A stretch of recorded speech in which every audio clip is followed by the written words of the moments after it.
pada jam-jam berikut di Kompas TV.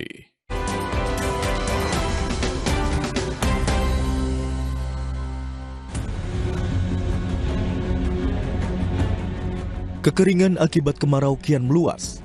Dampak El Nino mulai dirasakan warga. Di berbagai daerah, hujan makin jarang turun. Tanah pun mengering. Berbagai cara dilakukan untuk mendapatkan air demi memenuhi kebutuhan. Di Kelurahan Jabungan, Kecamatan Banyumanik, Kota Semarang, krisis air bersih mulai dirasakan sejak 1 bulan terakhir. Masyarakat mengalami kesulitan memperoleh air bersih setelah pasokan air bersih dari sumur artesis mulai mengalami penyusutan. Dalam 2 pekan terakhir, pasokan air dari jaringan Pamsimas tidak lagi mengalir secara normal. Kondisi tersebut memaksa warga mengandalkan persediaan air di tandon maupun menunggu bantuan air bersih dari pemerintah dan berbagai pihak. Ya, kalau kemarau biasa sulit, tapi semenjak ada Pamsimas itu untuk nyucinya sekarang udah nggak ke sungai lagi. Bentar lagi kan katanya ada PDAM masuk, cuma tinggal nunggu pemasangan sih, sudah daftar kemarin. Ini kita dari sumber yang di atas, ini karena sudah menyusut, jadi otomatis untuk debit airnya juga berkurang. Memang membutuhkan. Nah, ini harapannya nanti ke depan kita juga berupaya melalui PDAM. Harapannya warga bisa menyalurkan PDAM dari kan sini juga sudah ada, ya, tinggal nanti masyarakat untuk dihimbau untuk ke PDAM karena untuk membuat sumur sekarang kan memang tidak diperkenankan karena juga di sini tandus sekali. Kemarau yang menerpa Kabupaten Banjar, Kalimantan Selatan membuat ratusan hektar lahan sawah petani mengering dan retak sehingga terancam gagal panen. Dinas Pertanian Kabupaten Banjar mencatat sebanyak 331 hektar lahan sawah di 6 kecamatan kini mengalami kekeringan parah. Tanah retak dan mengering dikhawatirkan memicu kerusakan lahan padi yang ditanam karena sulit berbuah akibat pasokan air untuk irigasi sawah terhenti hingga berpotensi gagal panen. Ancaman lain yang tidak boleh diabaikan adalah meningkatnya risiko kebakaran hutan dan lahan. Lahan gambut yang semakin kering akan lebih mudah terbakar. Asap dapat menyebar ke berbagai daerah, mengganggu kesehatan, transportasi, hingga aktivitas ekonomi. Kepala BMKG, Teuku Faisal Fathani menjelaskan, musim kemarau pada bulan Agustus akan dialami hampir 50% kawasan Indonesia. Sementara, 25% wilayah lainnya akan terjadi pada September. Faisal menyebut, musim kemarau kali ini lebih kering dengan durasi lebih lama ketimbang kondisi normal. BMKG memprediksi fenomena El Nino akan bertahan paling tidak hingga awal kuartal pertama tahun 2027. Dengan peluang puncak intensitas mencapai kategori kuat. Untuk puncak musim kemarau tahun 2026 diprediksi umumnya terjadi pada bulan Agustus, ya, atau 48,84% luas daratan Indonesia, dan di bulan September atau 25,41% luas daratan Indonesia. Sebagian besar wilayah Indonesia diperkirakan mengalami musim kemarau yang lebih kering dari normal. Memasuki bulan Oktober hingga November 2026, curah hujan kategori tinggi mulai diperkirakan muncul di beberapa wilayah. Musim kemarau tahun ini bukan sekedar kemarau biasa. Badan Meteorologi, Klimatologi, dan Geofisika mengeluarkan peringatan dini, di mana fenomena El Nino kini telah mencapai kategori kuat dan diprediksi masih akan bertahan hingga awal tahun 2027. Ini bukan sekedar prediksi cuaca.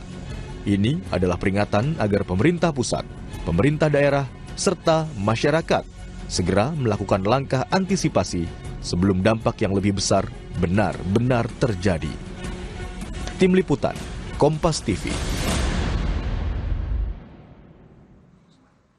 Saudara, kekeringan akibat kemarau kian meluas dan dampak El Nino mulai dirasakan warga. Musim kemarau tahun ini bukan sekedar kemarau biasa. BMKG mengeluarkan peringatan dini di mana fenomena El Nino kini telah mencapai kategori kuat dan diprediksi masih akan bertahan hingga awal tahun 2027. Lalu bagaimana langkah penanganan yang harus dilakukan?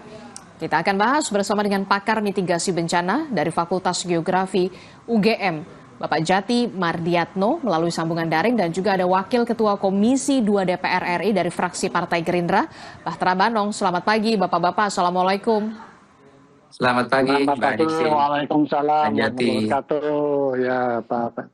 Ya, Pak Jati dan juga Pak Bahtera, dalam paket sebelumnya sudah dikatakan ini bukan kemarau biasa karena akan ada dampak El Nino dengan kategori yang sangat kuat. Bahkan BMKG memprediksi dampak El Nino ini bisa dirasakan sampai awal tahun 2027 mendatang. Saya ingin ke Pak Jati dulu. Pak Jati, dampak dari fenomena El Nino dengan kategori sangat kuat ini, apa dampaknya kepada Indonesia yang bisa dirasakan oleh Indonesia?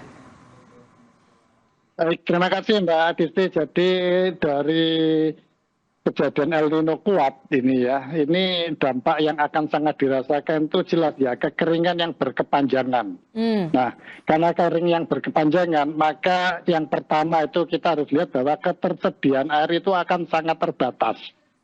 Nah, karena ketersediaan air itu akan sangat terbatas, maka apa? Potensi untuk terjadinya kegagalan panen, banyak lahan pusuh itu akan sangat besar. Sehingga memang pada waktu BMKG sudah memprediksikan akan terjadi El Nino kuat itu sumber-sumber air ya yang itu nanti dapat digunakan untuk itu pertanian itu harus segera dipenuhi. Jadi waduk-waduk yaitu harus segera disiagakan itu karena jumlah hujan itu akan sangat terbatas dan dalam kondisi-kondisi yang memang sangat diperlukan itu mungkin sekali ya itu hujan buatan itu harus dilakukan ya, tetapi itu tentu harus dengan pertimbangan yang matang untuk hujan buatan. Kemudian yang kedua itu kebutuhan air domestik ya, kebutuhan air domestik bagi masyarakat ya itu juga harus dipenuhi. Nah, sehingga untuk tempat-tempat yang memang kebutuhan air domestiknya itu sudah tidak bisa dipenuhi dari sumber air yang ada, itu harus segera mendapatkan pasokan air baku dari pemerintah daerah terutama di sini ya. Sehingga memang di mana kantong-kantong yang itu memang sangat rawan terhadap kekeringan ya, sangat rawan untuk defisit air itu harus segera dipetakan, kemudian di situ kemudian mulai dipasok ya kebutuhan air bagi masyarakat. Lalu yang ketiga itu berkaitan dengan potensi terjadinya kebakaran hutan dan lahan. Nah, ini terutama di Provinsi Riau, ya di Sumatera Selatan, Jambi, kemudian juga di Kalimantan ya. Itu potensi kebakaran hutan dan lahan itu akan sangat besar jika kekeringan berkepanjangan. Dan juga ini kita harus berhati-hati juga terhadap potensi munculnya kabut asap karena kebakaran hutan dan lahan. Sehingga di sini ya harus segera dilakukan langkah-langkah untuk mencegah agar kejadian kebakaran hutan dan lahan itu tidak menjadi semakin besar. Jika dimungkinkan itu memang sebelum api itu muncul itu harus segera mulai dihilangkan ya, dipadamkan, jangan menunggu sampai membesar terlebih dahulu karena kalau sudah membesar itu nanti untuk proses pengendaliannya itu akan menjadi lebih sulit di situ ya. Itu Mbak Adisti ya. Oke, jadi kita sudah punya gambaran bagaimana dampak dari fenomena El Nino dengan kategori kuat sampai awal tahun 2027. Yang pertama karena masa kekeringan yang sangat parah, berpotensi untuk gagal panen. Kemudian yang kedua adalah krisis air bersih bagi wilayah-wilayah yang sangat rawan. Contohnya di wilayah Jawa, ada Banyumanik, Semarang, kemudian ada di Gunung Kidul yang sudah dirasakan oleh warga mereka krisis air bersih. Kemudian yang terakhir adalah potensi kebakaran hutan dan juga lahan, biasanya berada di wilayah Sumatera dan juga Kalimantan yang juga akan berdampak pada kabut asap. Saya ingin tanyakan dulu ke Komisi 2 DPR RI, kalau melihat dampak dari El Nino yang luar biasa ini begitu ya bagi masyarakat Indonesia, Komisi 2 apakah sudah melakukan rapat internal juga untuk membahas hal ini dengan mitra Anda di beberapa kementerian?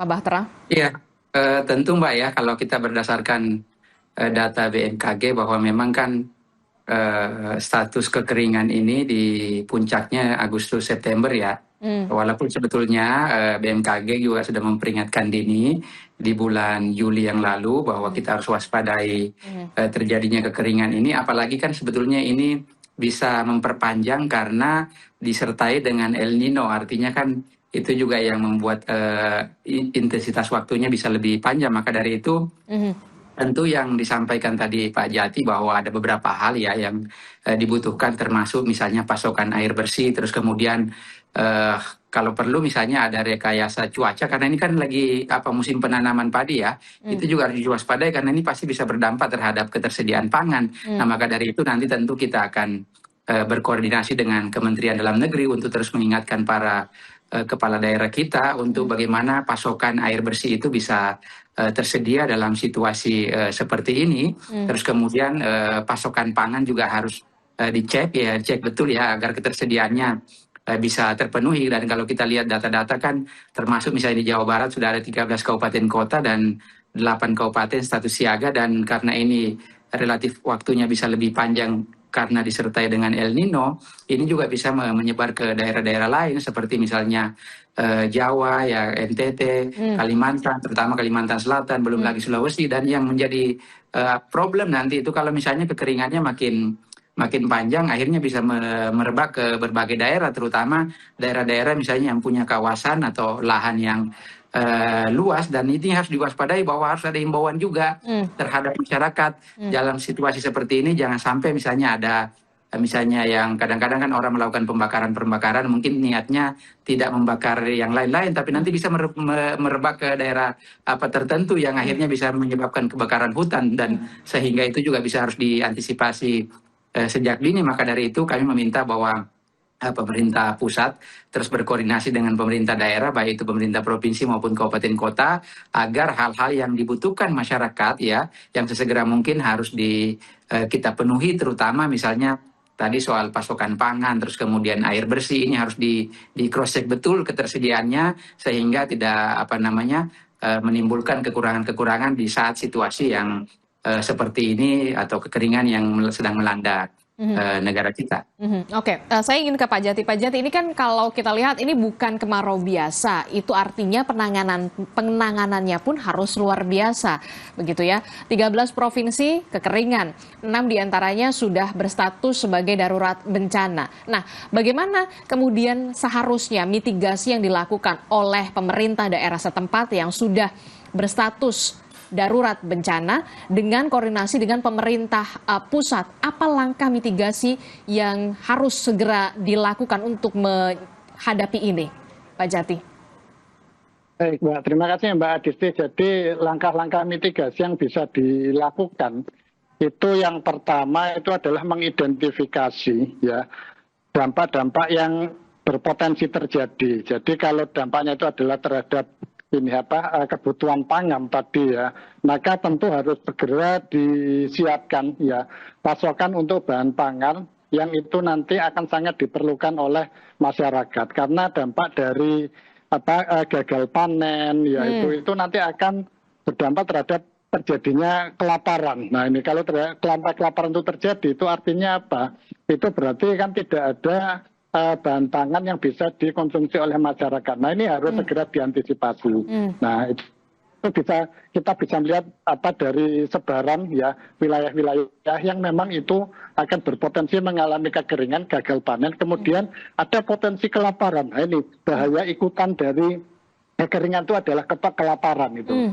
Kemudian yang kedua, mitigasi yang selanjutnya itu tadi berkaitan dengan untuk pertanian ya, itu agar tidak terjadi gagal panen ya, itu maka dimungkinkan untuk modifikasi cuaca. Tapi sekali lagi modifikasi cuaca ini harus dengan pertimbangan yang matang, karena kalau perhitungannya tidak tepat nanti itu bisa jadi juga akan bisa menimbulkan bencana yang baru gitu. Jadi itu yang harus hati-hati. Lalu yang ketiga, mitigasi untuk kebakaran hutan dan lahan. Nah ini tadi maka pemantauan terhadap mana tempat-tempat yang itu akan berpotensi untuk mengalami kebakaran hutan dan lahan itu harus segera dilakukan pemantauan secara intensif ya, patroli ya di wilayah-wilayah lahan-lahan gambut ya, itu yang nanti jika ditemukan adanya potensi kebakaran ya, adanya hotspot ya, dan ini bisa juga dilakukan pemantauan dengan menggunakan citra penginderaan jauh, mana lokasi-lokasi yang memang di situ berpotensi untuk mengalami kebakaran hutan dan lahan. Nah, itu harus segera dilakukan upaya pencegahan dengan cara meminimalkan ya terjadinya titik-titik yang akan menimbulkan kebakaran hutan dan lahan. Seperti itu, Mbak. Oke, saya tertarik dengan adanya perspektif Anda soal gagal panen, jangan sampai ada potensi kelaparan di sana. Ini yang harus dicegah oleh kementerian terkait, dalam hal ini adalah Kementerian Pertanian, Kemenko Pangan. Jangan sampai kemudian ketika gagal panen baru kemudian menyalahkan cuaca. Kan sudah diperingatkan oleh BMKG. Ini musimnya musim kemarau, akan ada El Nino, kemaraunya panjang. Nah, fungsi pengawasan DPR, Bung Bahtera, bagaimana fungsi pengawasan DPR untuk bisa memastikan jangan sampai ada potensi gagal panen, kelaparan juga di sana, karena kita menghadapi situasi kemarau yang cukup panjang, Bung Bahtera? Ya, saya pikir tentu ya kita berharap sih ya pemerintah, baik pemerintah pusat, begitupun pemerintah daerah di tingkat provinsi dan kabupaten kota segera berkoordinasi, karena ini kan penyampaian dari BMKG sudah ini ya disampaikan secara jelas, dan itu tidak boleh kita anggap enteng dan harus mawas diri. Dan saya pikir sekarang saatnya harus kita inventarisir ya daerah-daerah mana saja yang rawan, sangat rawan, dan sekarang kan yang kemudian berpotensi daerah mana saja, sehingga pada saat kejadian ini betul-betul terjadi dan kita bisa memastikan ketersediaan. Yang paling penting ada dua hal saya pikir, Mbak ya, soal ketersediaan air bersih dan ketersediaan pangan kita. Ini tidak boleh dianggap enteng, karena kita tahu sendiri bahwa musim kekeringan saat ini kan itu disertai dengan El Nino, dan inilah yang sebetulnya memperpanjang durasi durasinya bisa lebih panjang. Maka dari itu pemerintah daerah semua harus berkoordinasi,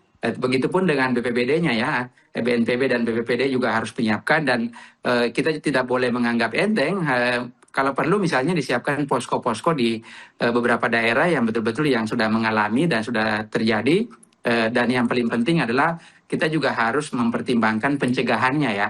Jadi di suatu sisi juga kita siapkan stok pangan dan stok airnya, tapi di sisi lain kita juga harus ini, terutama yang spot-spot yang rawan ya, harus diwaspadai. Itu juga harus dilakukan pemantauan secara rutin, secara berkala, sehingga bisa diantisipasi kalau misalnya ada kejadian-kejadian seperti misalnya kebakaran hutan, ataupun misalnya sawah-sawah yang kita anggap bahwa berpotensi gagal panen. Itu semua harus diantisipasi antara pemerintah pusat dan pemerintah daerah, dan ini nggak boleh, sekali lagi ya, ini tidak boleh dianggap enteng karena sudah ada peringatan dari BMKG. Kadang-kadang kan kita ini nanti kejadian baru kita sibuk semua mengurusin ya, padahal sudah ada early warning dari pihak terkait, terus kemudian kadang-kadang kita menyepelekan itu. Nah, kita minta kepada pemerintah pusat juga berkoordinasi dengan pemerintah daerah agar situasi ini jangan dianggap enteng. Oke, situasi ini jangan dianggap enteng begitu ya, karena sudah ada early warning juga dari BMKG untuk bisa menginformasikan sudah jelas akan ada kemarau panjang di sana sampai durasinya bahkan awal tahun 2027 karena dampak fenomena El Nino yang kategorinya kuat. Nah, kalau saya ingin tanya ke Pak Jati, perlukah ada semacam dalam tanda kutip ya, satgas atau semacamnya di pemerintah pusat untuk bisa menyatukan koordinasi antara kementerian dan juga lembaga begitu ya, untuk bisa mengatasi ini? Kalau menurut Anda memang sudah se-urgent ini atau bagaimana? Baik, terima kasih Mbak. Jadi saya kira tidak perlu lah kalau membuat satgas khusus ya, karena sebenarnya sudah ada BNPB ya. BNPB itu salah satu fungsinya adalah melaksanakan fungsi koordinasi penanggulangan bencana. Ya tinggal menguatkan saja fungsi BNPB ya, kita kembalikan kepada fungsi semula BNPB sebagai badan yang mengkoordinasikan penanggulangan bencana itu. Nah, ini saya titip juga untuk Pak Bahtera, ini BNPB tolong dikuatkan Pak, karena memang dari kelahirannya BNPB itu memang memiliki fungsi sebagai fungsi koordinasi terutama. Jadi semua kementerian, lembaga maupun semua organisasi yang berkaitan dengan penanggulangan bencana, terutama pada saat sebelum kejadian bencana. Jadi sebenarnya kan kejadian kemarau panjang yang diikuti El Nino ini kan sudah diprediksikan oleh BMKG sebelumnya. Nah, sehingga mestinya kan sudah akan ada peringatan dini, maka langkah-langkah antisipasi dari peringatan dini tadi kan sudah bisa dilakukan. Sehingga betul tadi Pak Bahtera, kita jangan terlalu sibuk pada saat kejadian darurat seperti ini. Jadi jangan sampai kita kembali lagi kepada paradigma respon. Paradigma kita itu adalah paradigma kesiapsiagaan, gitu Pak. Jadi untuk paradigma penanggulangan bencana itu kan kita sejak ada Undang-Undang 24 2007 tentang penanggulangan bencana, kita sudah lebih banyak mengalihkan untuk penanggulangan bencana itu untuk meningkatkan kesiapsiagaan, bukan pada respon lagi. Ya, respon tetap penting, tetapi itu kita lakukan setelah kita melakukan hasil pengkajian risiko bencana, Pak. Nah, dan dokumen kajian risiko bencana itu saya yakin baik di tingkat nasional itu di dalam dokumen IRBI, ya, Indeks Risiko Bencana Indonesia, maupun di dokumen-dokumen kajian risiko bencana di tiap daerah itu pasti ada. Itu sudah cukup untuk kita melakukan antisipasi, ya, kesiapsiagaan untuk menghadapi semua ancaman bencana, termasuk kekeringan yang sedang kita hadapi ini. Terima kasih Mbak. Oke, kalau saya ingin tanyakan secara singkat begitu ya ke Pak Jati. Pak Jati, 3 poin masukan Anda untuk DPR dan juga untuk pemerintah pusat dalam hal ini untuk bisa memitigasi, untuk bisa melakukan penanganan untuk menghadapi kemarau yang panjang disertai dengan fenomena El Nino dengan kategori kuat. Apa 3 poin catatan Anda, termasuk juga soal anggaran? Baik, yang pertama jelas ya koordinasi ya antara pusat dan daerah dalam kaitannya penanganan bencana ini penting, dan berikan kewenangan kepada BNPB dan BPBD untuk mengkoordinasikan upaya penanggulangan bencana ini. Kemudian yang kedua ya anggaran, ya, jadi sebenarnya anggaran itu akan lebih pas ya kalau itu sebetulnya banyak dilakukan pada masa sebelum kejadian bencana, sehingga anggaran yang nanti akan dikeluarkan pada masa darurat itu bisa diminimalkan. Karena karena kita sudah bisa melakukan upaya-upaya mengurangi risiko tadi, sehingga dampak dari bencana itu bisa diminimalkan. Kemudian poin yang ketiga itu adalah libatkan semua komponen, ya, semua komponen masyarakat untuk menanggulangi bencana yang kita hadapi tadi. Karena masalah bencana itu adalah urusan bersama, bukan hanya urusan pemerintah, bukan hanya urusan DPR, ya, tapi juga itu adalah semua komponen yang ada di masyarakat yang kita sering sebut sebagai multiple helix tadi, termasuk juga dunia usaha, ya, media dan semuanya. Ya, terima kasih Mbak. Oke, saya ingin ke Bahtera, Pak Bahtera. Kekeringan ini kan sebenarnya bukan pertama kali terjadi ya di Indonesia begitu ya. Kita sudah beberapa kali menghadapi kekeringan yang semacam ini. Tapi langkah fungsi pengawasan dari DPR, apa yang bisa didorong oleh DPR kalau saya tanyakan kepada 3 poin catatan Anda, Bung Bahtera? Yang paling penting mungkin yang harus ditingkatkan adalah soal koordinasi ya. Karena ini sudah ada early warning dari BMKG, ini tidak boleh dianggap enteng. Sekali lagi ya, kita harus mawas diri, jangan nanti kemudian kejadian baru kita sibuk untuk menyiapkan semuanya. Jadi sejak awal harus dipersiapkan, koordinasinya harus terus dilakukan antara pemerintah pusat, pemerintah daerah, baik itu BNPB, begitupun BPBD-nya, agar kita selalu siap siaga melewati musim kekeringan yang berkepanjangan ini karena disertai dengan El Nino. Dan yang kedua adalah pemerintah kami minta ya untuk mengecek soal ketersediaan air bersih dan pangan, terutama spot-spot daerah-daerah yang dianggap kategori sangat rawan. Terus kemudian yang kedua tentu daerah-daerah yang kalau misalnya kekeringannya makin panjang akan melebar ke daerah-daerah yang bisa terjadi kebakaran-kebakaran hutan. Maka dari itu spot-spot ini dan harus terus disosialisasikan juga ke masyarakat.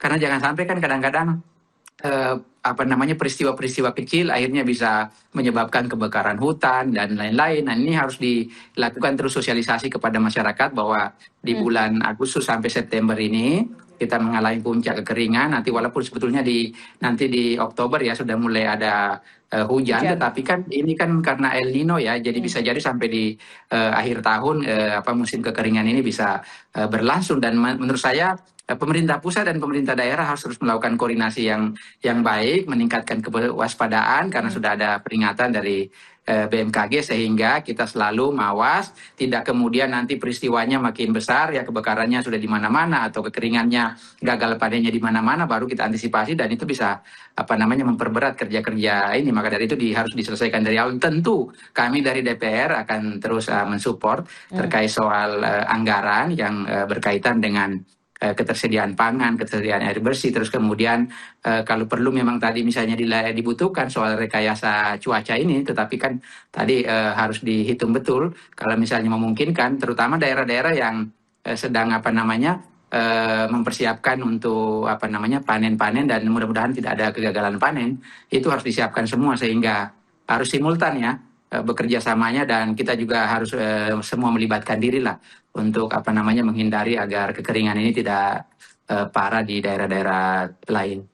Oke, baik, kita akan lihat bagaimana pemerintah pusat untuk bisa mensinergikan ini dengan pemerintah daerah begitu ya, dan ini juga sudah menjadi atensi dari Presiden Prabowo Subianto dalam hal menangani dari dampak kekeringan dan juga El Nino. Terima kasih Ketua Komisi 2 DPR dari fraksi Partai Gerindra, Bung Bahtera Banong, sudah bergabung bersama kami. Kemudian juga ada pakar mitigasi bencana dari Fakultas Geografi UGM, Pak Jati Mardiatno. Terima kasih Bapak-Bapak. Assalamualaikum. Selamat pagi. Terima kasih Mbak Titi. Terima kasih Pak Bahtera. Sampai ketemu lagi. Ya. Saudara, informasi penting lainnya masih akan kami hadirkan usai jeda. Iran mengklaim menghantam kapal tanker minyak Gulf Malayas yang mencoba melintasi Selat Hormuz tanpa memperhatikan peringatan Garda Revolusi Iran. Sementara militer Amerika Serikat merilis rekaman suara yang menunjukkan blokade maritimnya terhadap Iran di Selat Hormuz. Lalu bagaimana nasib perjanjian damai Iran-Amerika Serikat? Kami akan ulas usai jeda.